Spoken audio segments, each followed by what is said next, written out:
최화영의 얼굴에서 피가 빠졌다.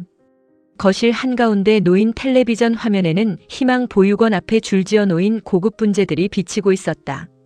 기자의 목소리는 담담했지만 최화영의 귀에는 조롱처럼 박혔다. 익명의 독지가가 최고급 분재들을 희망 보육원에 기부하며 지역사회에 따뜻한 감동을 전하고 있습니다. 최화영은 손에 들고 있던 가방을 놓쳤다. 화면 속 분재들은 그녀가 누구보다 아끼던 것들이었다. 드림그룹 비밀 수장고 안쪽 현금과 금괴, 차명 서류 사이에 숨기듯 보관해 두었던 것들. 언젠가 자신이 완전히 드림을 차지하면 자기 왕국의 상징처럼 세워두려 했던 물건들이었다. 그런데 그 분재들이 보육원 마당에 놓여 있었다. 최화영은 떨리는 손으로 텔레비전 화면을 가리켰다. 저게 왜 저기 있어? 이강혁은 화면을 보며 얼굴이 굳었다. 준호 역시 말없이 뉴스를 바라봤다. 그는 이미 눈치챘다.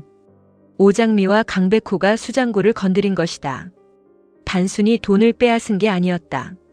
최화영이 가장 집착하던 허영과 권력의 상징을 세상 앞에 기부라는 이름으로 내던져버린 것이었다. 최화영은 휘청이며 소파 끝을 붙잡았다. 내 분재야.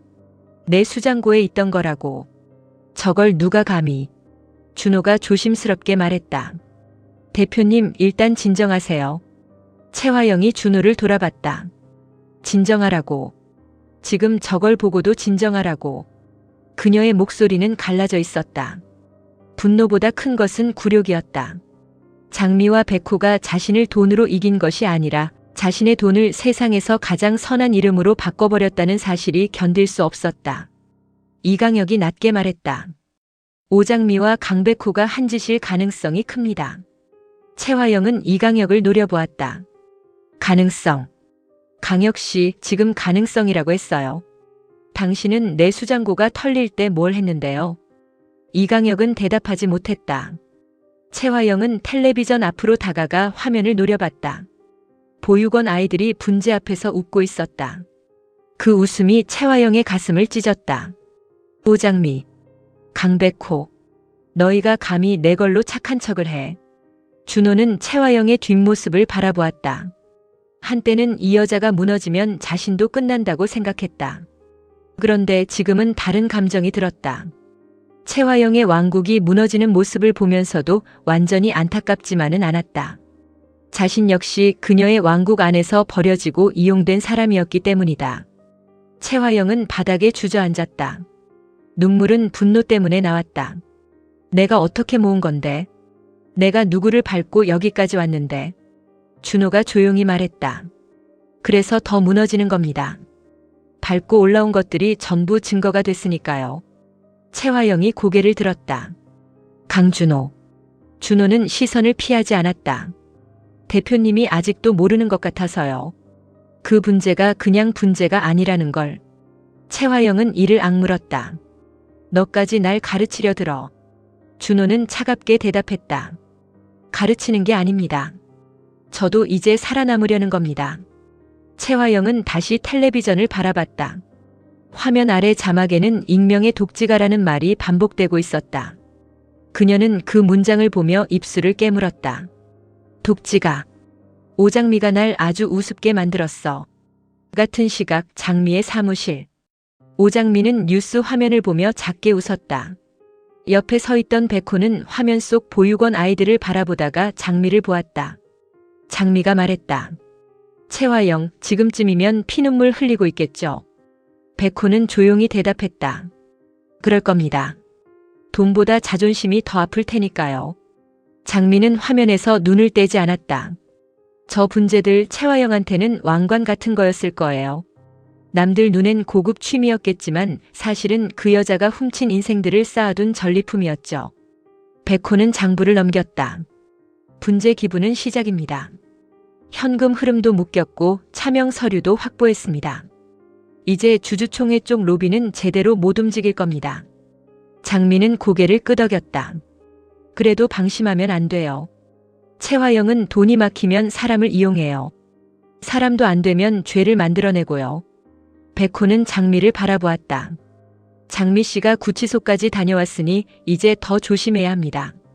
장미의 눈빛이 잠시 흔들렸다. 구치소의 차가운 벽, 억울한 조사, 자신을 범인으로 몰던 시선들이 떠올랐다.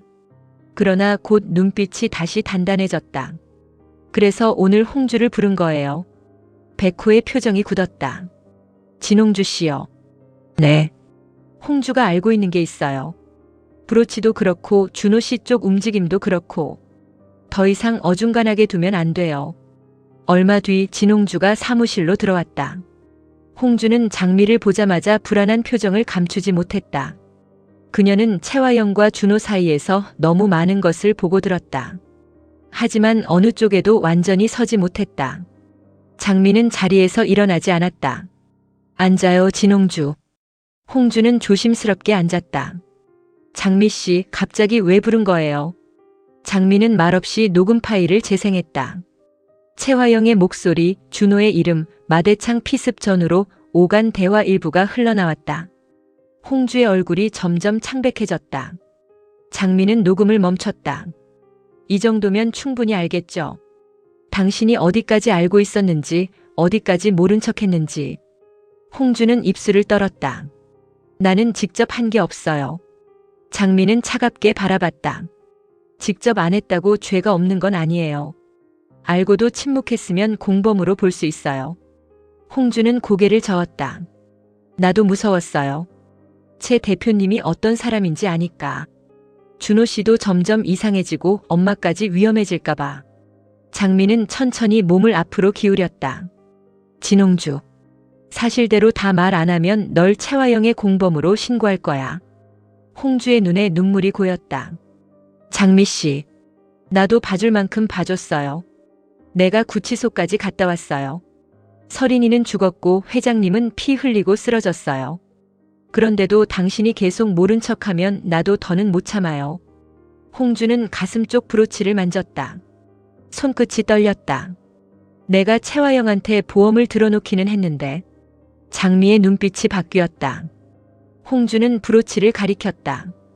여기에 몰래카메라가 있어요. 녹음도 돼요. 혹시 몰라서 달고 다녔어요.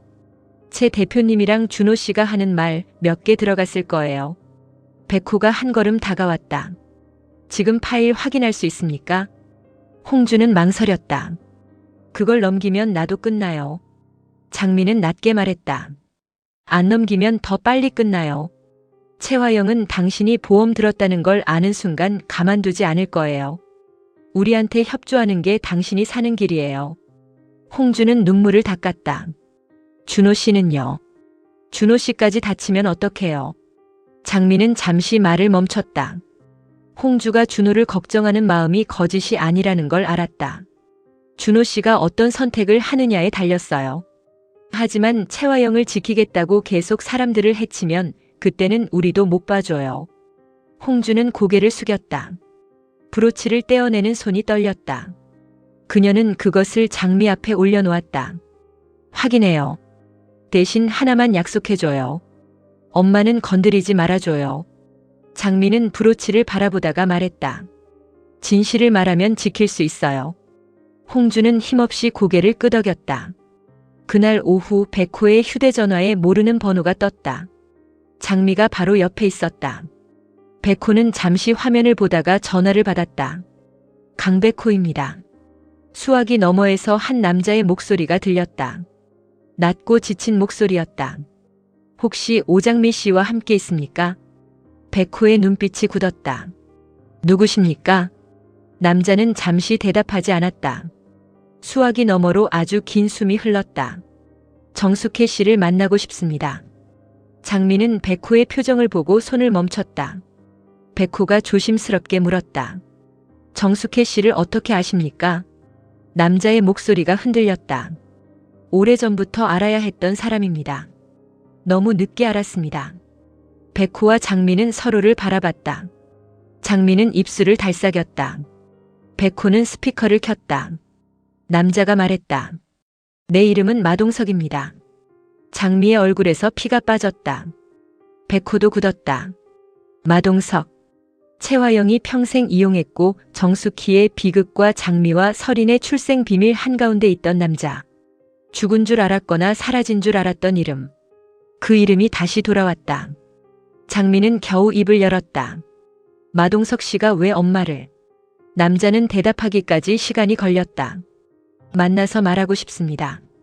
정숙혜 씨에게 직접 사과해야 합니다. 그리고 알려줘야 할 게 있습니다. 백호의 눈빛이 날카로워졌다. 어떤 겁니까? 최화영이 아직 모르는 것.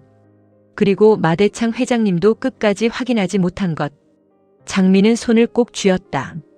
백호가 말했다. 장소를 보내주세요. 전화를 끊은 뒤 장미는 한동안 움직이지 못했다.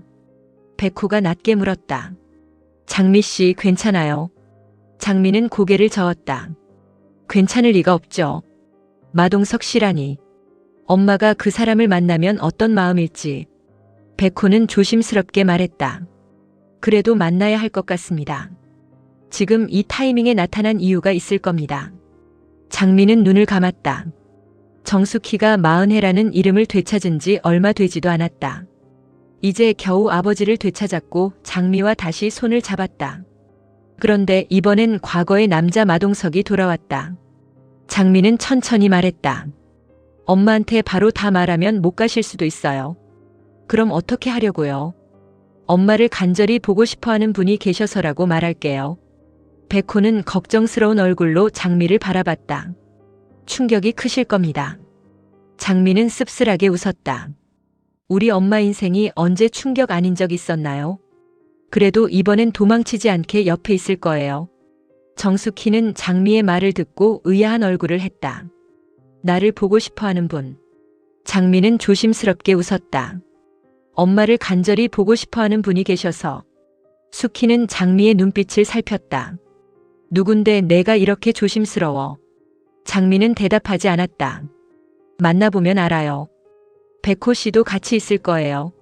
숙희는 불안했지만 고개를 끄덕였다. 마대창의 병실에서 돌아온 뒤 마음은 이미 지칠 대로 지쳐 있었다. 그래도 장미가 이렇게까지 말한다면 피할 수 없었다. 알았어. 가볼게. 약속 장소는 조용한 정원이었다. 늦은 오후 햇살이 길게 내려앉아 있었고 사람은 많지 않았다. 숙희는 천천히 걸어갔다.